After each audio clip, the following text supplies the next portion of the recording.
আমাদের নবীজির একটা উপাধি আছে না, হাবিব। বলেন হাবিবুল্লাহ। হাবিবুল্লাহ কার উপাধি? আমার আপনার নবীজির। আদম সফি, দেখেন আদম আলাইহিস সালাম এর একটা উপাধি আছে আদমুস সফিউল্লাহ। হযরতে মূসা আলাইহিস সালামের একটা উপাধি আছে কালিমুল্লাহ, মূসা কালিমুল্লাহ। ঈসা আলাইহিস সালামের উপাধি রূহুল্লাহ, ঈসা রূহুল্লাহ। ইব্রাহিম আলাইহিস সালামের উপাধি খলিলুল্লাহ, এজন্য বলা হয় ইব্রাহিম ও খলিলুল্লাহ। দাউদ আলাইহিস সালামকে বলা হয় খলিফাতুল্লাহ, হযরত দাউদ খলিফাতুল্লাহ। ইসমাঈল আলাইহিস সালামকে বলা হয় জাবিহুল্লাহ, ইসমাঈল জাবিহুল্লাহ। আরো অনেক আছে। তো সমস্ত উপাধির মধ্যে দুইটা অর্থ আছে বন্ধু। কয়টা অর্থ? একটা হলো ইব্রাহিম ও খলিলুল্লাহ, খলিল শব্দের অর্থ বন্ধু, হাবিব শব্দের অর্থ বন্ধু। এখন একটা জিনিস বলেন তো, যে ইব্রাহিম আলাইহিস সালামকে আল্লাহ তাআলা দিলেন উপাধি খলিলুল্লাহ, খলিলুল্লাহ অর্থ বন্ধু। আবার আমার আপনার নবীকে উপাধি দিলেন কি বলেন? হাবিবুল্লাহ। দুইটা অর্থই বন্ধু।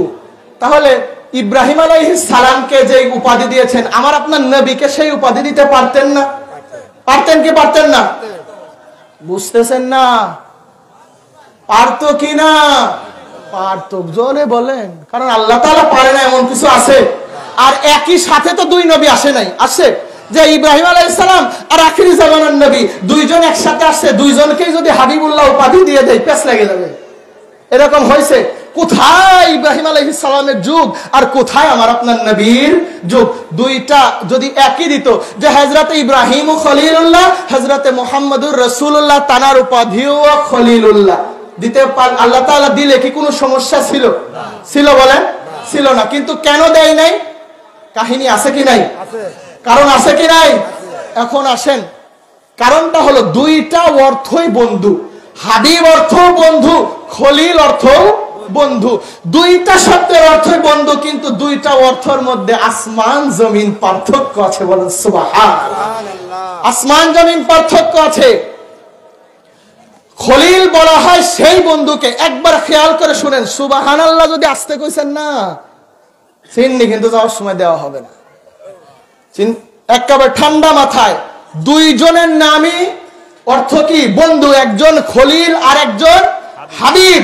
খলিল অর্থ বন্ধু, হাবিব অর্থ বন্ধু।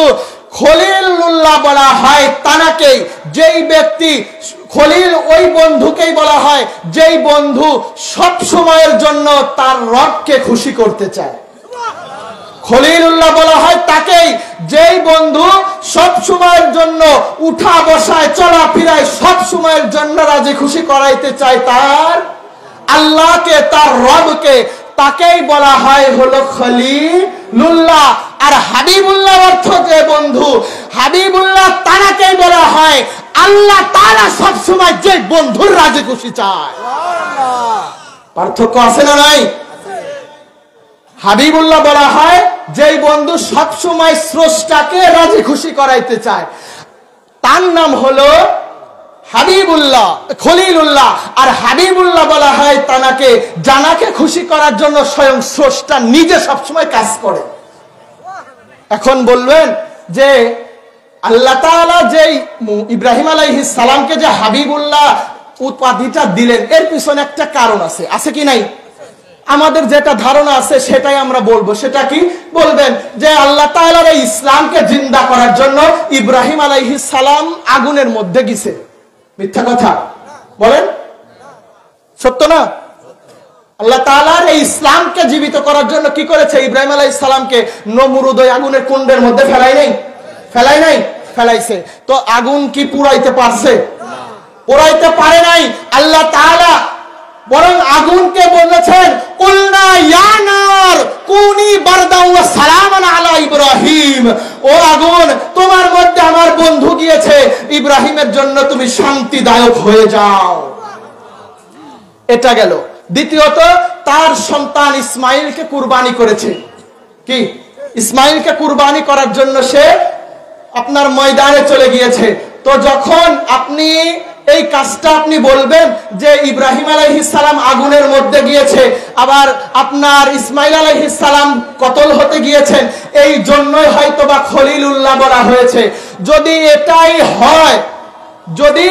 হয় যে ইব্রাহিম আলাইহিস সালামের উপাধির পিছনে এই কারণটা রয়েছে, তিনি নিজে আগুনের মধ্যে গিয়েছেন আর অন্যদিকে তার সন্তানকে কুরবানি করেছেন, যদি এটাই হয় তাহলে নবী কি করেছেন? এখন বলেন তো, ইব্রাহিম আলাইহিস সালামকে আগুন পুরাইতে পারছিল না।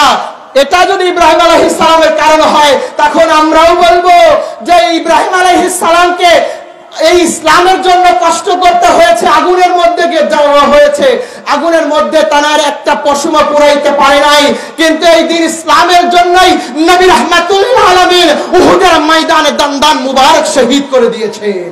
তার এই খুন মুবারক, রক্ত মুবারককে আপনার বের করে দেওয়া হয়েছে। এটা কি তোমার কাছে কম মনে হইল?